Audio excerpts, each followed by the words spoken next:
Are they freedom fighters or are they terrorists? Is it a separation wall or a security fence? Should we call it targeted killing, or maybe we should call it targeted assassinations? Is Zionism really racism? All of these questions have one thing in common. They have nothing to do with the ideology of being in favor or against. What they do have in common is that they all relate to the importance of terminology. And that's what this video is about. This video will have done its job by training you to be a more effective advocate if, as a result of it, and the following videos that you will watch, the next time you find yourself engaged in a discussion, you will pay very close attention to the very specific terminology selected by the people you are talking with. Why? Because terminology sets the tone of the discussion. Terms tend to have baggage. They can create mental associations. They can create a tendency towards a moral equivalence. When somebody says wall, people will think about the Great Wall of China or the Berlin Wall. And so when they relate to the Israeli security fence as a wall, what they are trying to do is, in a very covert fashion, get the audience, and get you even, to agree that there is similarity between both these cases. And based on that similarity, put you as an underdog. You want to try to avoid that as much as possible. And so, before you dive into a conversation, before you agree to engage in a discussion on an ideological level, you want to make sure to negotiate the exact terminology that's going to be used in order to have that ideological discussion. That's very, very important, and it becomes much more important the more people you have around you who are listening into the conversation, because they are going to be most affected by the baggage of the terminology. And so what we've done under this section, now that you understand how important terminology really is, we've created separate videos for every one of the categories that we have come to learn are constant categories that require this kind of attention. For example, and I've given you a partial list, when people talk to you about Israeli presence in the territories, and they talk about Israeli roadblocks, it's very, very important for you to negotiate with them. Is it a roadblock? Or maybe we should call it a checkpoint, because it's a point where we want to check people. There's a whole video on that.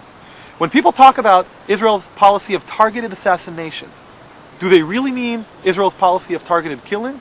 Because assassination is a very loaded word, and it doesn't represent the reality of this specific policy. More importantly, when the media and when politicians and when activists say that a Palestinian freedom fighter blew up in a central location in Tel Aviv or Jerusalem, you should ask them, do we really want to call that person a freedom fighter? Maybe it would be more accurate to call that person a terrorist. It's very, very important to negotiate. Now, you can do that negotiation, you can conduct it in two ways. You can put it on the table. You can turn to the person in front of you and say, sir, I don't want to hold back the conversation too much, but I've noticed that you've used the word freedom fighter. I feel we should use the word terrorist. Why don't we talk about that for a minute, reach an understanding, and then continue. You could do it that way. Or you could simply rebut. For every time that the person uses the word freedom fighter, you can come back with the term terrorist. And if he says, well, what's it the Palestinian freedom fighter's fault if he had to blow himself up in the street? You can say, well, sir, I feel that that specific terrorist did something that is immoral.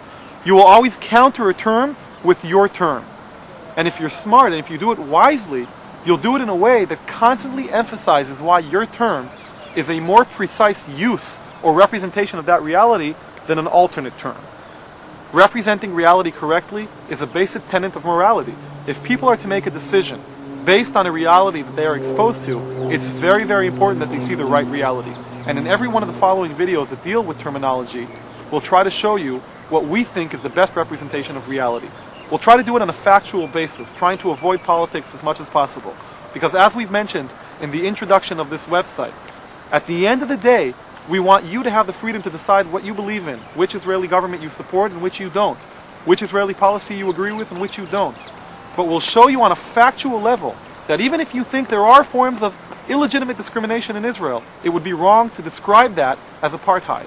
We will show you that even if you do not think that the Israeli security fence is legitimate, it's still a fence nonetheless. And it's very, very important to realize that beyond ideology, there are facts and there is terminology. And both have a huge impact on the outcome of your discussion, regardless of what your political opinion may be. Make sure to pay attention to terminology. That's the only way you can start a conversation with the proper edge that you require.